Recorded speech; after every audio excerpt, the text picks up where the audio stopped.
ఒక అమ్మాయి, ఆమెకు చేతులు లేవు, కాళ్ళు లేవు, అయినా ప్రపంచ నంబర్ 1 ప్లేయర్ ని ఓడించింది. ఇది కథ కాదు, ఇది నిజం. క్రీడా ప్రపంచాన్ని విస్మయపరిచిన ఆ నిప్పు కణిక పాయల్ నాగ్ 4 అవయవాలు లేకుండా పోటీపడి ఇంటర్నేషనల్ మెడల్ నెగ్గిన తొలి ఆర్చర్గా పాయల్ తన చరిత్రను తానే లిఖించుకుంది. ఒడిశాలోని బలాంగిర్ జిల్లాకు చెందిన ఓ వలస కూలీ కుమార్తె అయిన పాయల్ 2015లో ఇటుక భట్టీలో జరిగిన ఓ విద్యుత్ ప్రమాదంలో చేతులు కాళ్లు కోల్పోయింది. విధి వెక్కిరించిన ఆటలో మాత్రం దూసుకొస్తోంది.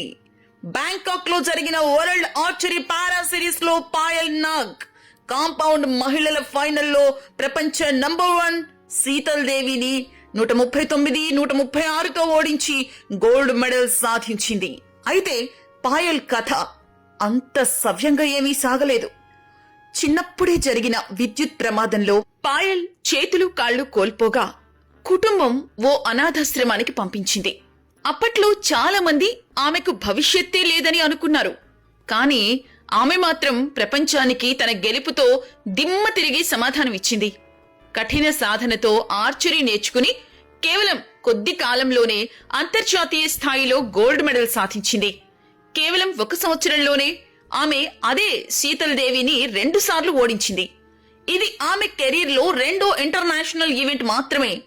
అదే టోర్నీలో టీమ్ ఈవెంట్లో కూడా గోల్డ్ గెలిచి డబుల్ గోల్డ్ విజేతగా నిలిచింది. ఇప్పుడు ఆమె కథ ఒక్కటే చెబుతుంది, అసాధ్యం అనేది మనసులోనే ఉంటుంది, దాన్ని చెరిపేస్తే చాలు విజయం నీ కైవసం అవుతుంది అని. ఇప్పుడు ప్రపంచం ఆమెను ఒక యోధురాలిగా చూస్తోంది. శరీరం కాదు, మనసే మనల్ని ముందుకు నడిపిస్తుంది అని పాయల్ నాగ్ తన విజయంతో ప్రపంచానికి చెప్పింది. ఈ కథలోని నిజమైన మిస్టరీ ఏమిటంటే అసాధ్యాన్ని సాధ్యంగా మార్చే శక్తి మనలోనే ఉందని.